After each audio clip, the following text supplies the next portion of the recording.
Over the last few weeks, months, and even years, the Marvel Cinematic Universe has taken a bit of a downturn, so to say.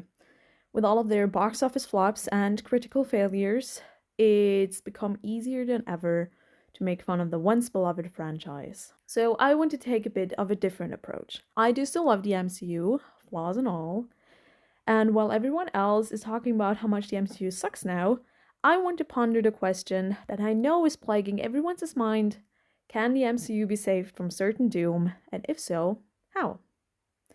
In an internet friendly, numbered list. Step 1: fire Robert Downey Jr. Yeah, I don't care. This is such an obviously desperate attempt by Marvel to produce hype and regain fans. It's a bit laughable. Sure, Marvel has recast actors in different roles before, but none of them have ever been the face of the franchise the way RDJ has. Or does anyone sincerely remember Gemma Chan's character in Captain Marvel? Step 2: reduce output to one movie and one show a year, max.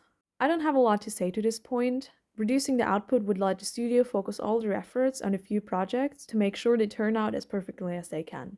It also allows viewers to keep up with the franchise, which has become increasingly difficult even for hardcore fans. Step 3: take more time with pre and post production. Recently, there were two news headlines. The first was that Superman had wrapped filming, and the second was that Fantastic Four had just started filming. Why is this relevant? Well, because they release in the same month. No wonder the CGI always looks so sloggy if Marvel never gives their teams enough time to fix things. Let them cook. Films aren't made in a day. Step 4: don't hire the same people again and again. This is more of a personal grievance, but I want to see new talent making their mark on the MCU, not just the Russo brothers over and over and over and over again. Perhaps fresh eyes on the studio can help them get out of their creative slog even. Step 5: focus on smaller stories. Yes, the same old tired debate about how superhero movies focus too much on the multiverse. And while I do like exploring larger scale stories, that's kind of all Marvel does at this point.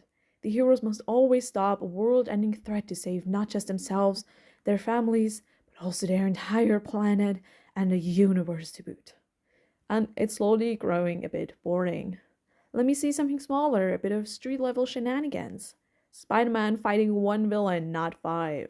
Step 6: more practical sets. Hollywood would really like to convince you of the opposite, but you can notice when actors are in CG environments. Agatha All Along is fun and convincing because the characters walk around in real environments. Step 7: budget caps. Why could the salary of one actor finance two entirely separate movies? No one should earn that much. I don't care how competent people think you are.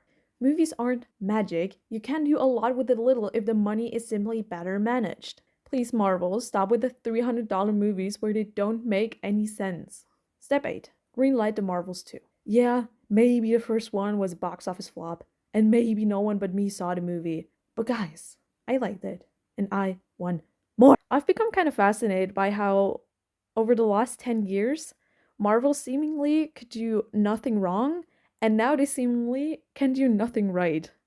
Agatha All Along has been promising, but there's still the question of, was this just Jack Schaefer doing her magic, or is there an actual upturn in the studio right now?